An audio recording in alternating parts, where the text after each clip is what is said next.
उनके घर की रोजी रोटी उसी पर चलती है। ये छोटी छोटी किराने की दुकानें, ये सब खुदरा व्यापार में आती है। सरकार के अंदर बैठा हुआ डीएमके, उस समय तक वो सरकार में थे, इस नीति के खिलाफ था। उनके नेताओं ने सार्वजनिक तौर पर कहा हम एफडीआई मल्टी ब्रांड रिटेल के विरुद्ध हैं। सरकार के दो बड़े समर्थक दल सपा और बसपा दोनों ने सार्वजनिक रूप से भूमिका ली थी हम एफडीआई मल्टी ब्रांड रिटेल में नहीं आने देंगे। विपक्ष ने एक भारत बंद का आह्वान किया था, उसमें इन दलों ने पार्टिसिपेट किया था, भागीदारी की, तो वो सड़क पर भी हमारे साथ थे। इन सबका आंकड़ा मिलकर सदन का बहुमत बनाता था। इसलिए हमने ये कहा कि हम एफडीआई पर चर्चा करेंगे मगर 184 के नीचे। सरकार इसके लिए तैयार नहीं हो गई थी, इसलिए संसद की कार्रवाई बाधित हो रही थी, बंद हो रही थी। लेकिन सरकार क्यों तैयार नहीं हो रही थी? क्योंकि सरकार के पास संख्या नहीं थी, मगर सरकार संख्या का जुगाड़ करने में लगी थी। वो नंबर जुटाने में लगे थे। और मित्रों, जिस दिन उनका जुगाड़ हो गया, जिस दिन उनकी बात बन गई, उस दिन सरकार मान गई कि अच्छा 184 के नीचे चर्चा करा लो। इतने दिन बाधित रही कार्रवाई, अंततः 184 के नीचे चर्चा हुई। अब उस चर्चा का दृश्य सुनाती हूं आपको। एफडीआई मल्टी ब्रांड रिटेल पर जो लोग बोले, सपा के, बसपा के, डीएमके के और बाकी जितने लोग बोले, उन पार्टियों के सांसदों की गिनती बनती है 282, 282, यानी सदन का बहुमत हमारे साथ 282। लेकिन सरकार ने जुगाड़ क्या किया? जब उन लोगों से बात की तो ये कहा कि अच्छा तुम इसके विरोध में तो वोट नहीं दोगे क्योंकि तुम इसके हमारे साथ वोट नहीं करोगे क्योंकि तुम एफडीआई के विरोध में हो, लेकिन तुम उठ के चले जाओ, तुम वॉकआउट कर जाओ, हमारी बात उससे बन जाएगी। और सदन में ये घटा। जो लोग बोले उन सांसदों की संख्या 282, तो प्रस्ताव मेरा ही था, मैंने ही रखा था। लेकिन जिस समय वोटिंग हुई तो मेरे प्रस्ताव के पक्ष में पड़े 218 और विरोध में पड़े 253। 35 वोटों से प्रस्ताव गिर गया। और जो लोग वॉकआउट करके गए थे, एसपी, बीएसपी और डीएमके, उनकी संख्या बनती थी 61। एसपी के 22, बीएसपी के 21 और डीएमके के 18। इनकी संख्या बनती थी 61। अगर वो 61 वोट हमारे साथ पड़ते तो हमारे आते 279 और विपक्ष में पड़ते 253। लेकिन चूंकि उन्होंने जुगाड़ कर लिया था, संख्या सुनिश्चित कर ली थी, तो उनको वॉकआउट करने को कह दिया। और तीनों के तीनों दल जब वॉकआउट कर गए तो वो एफडीआई का हमारा प्रस्ताव गिर गया।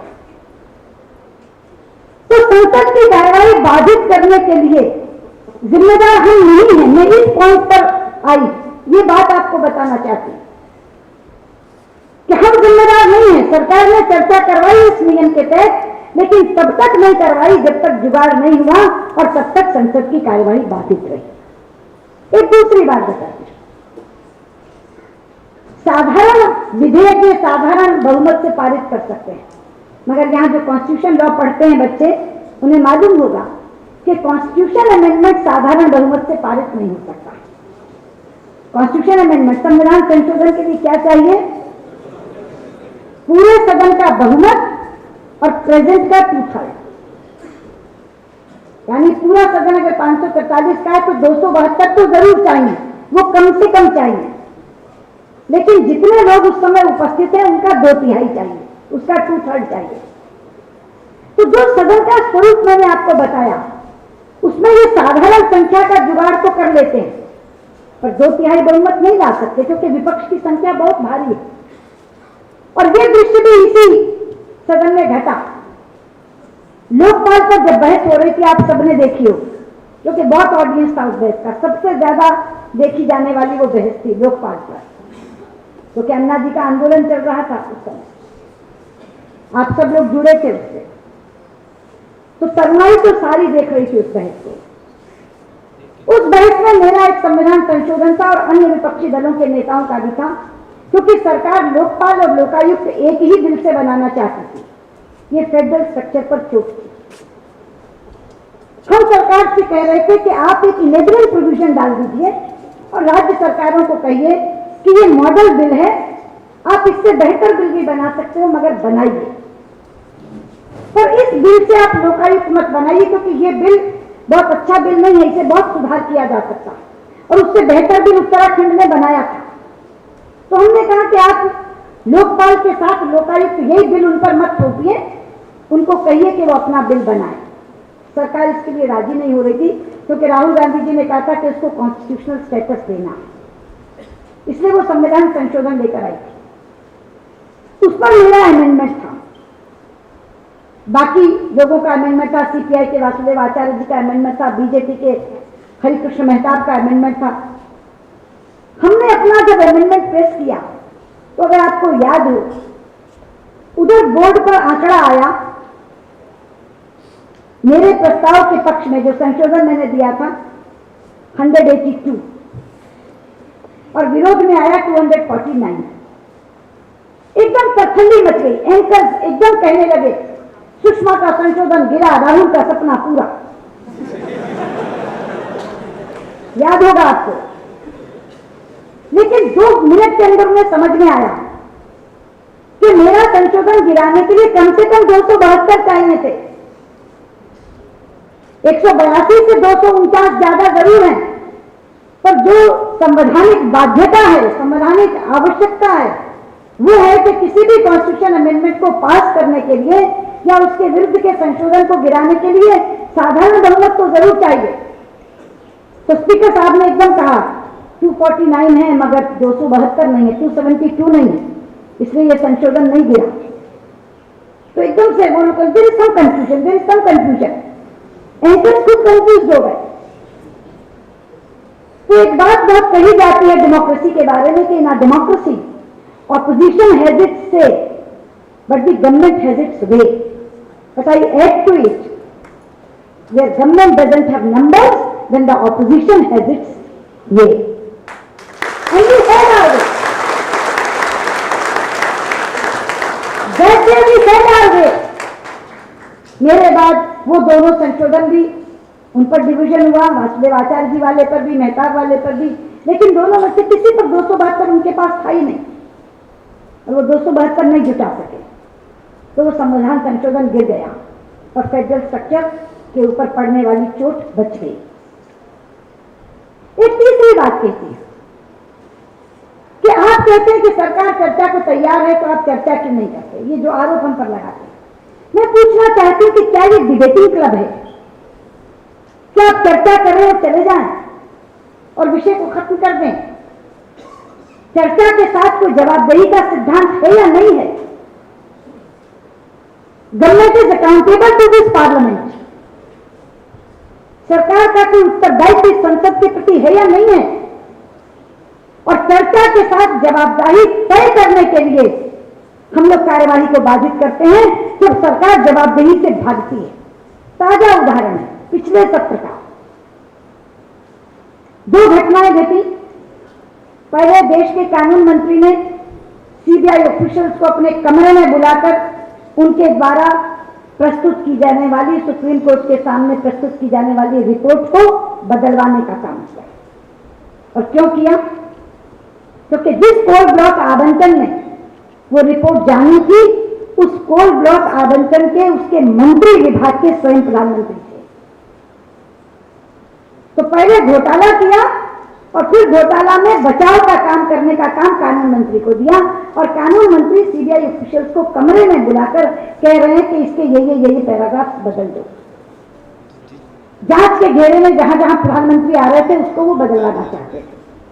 हमने इसके लिए उनका इस्तीफा मांगा।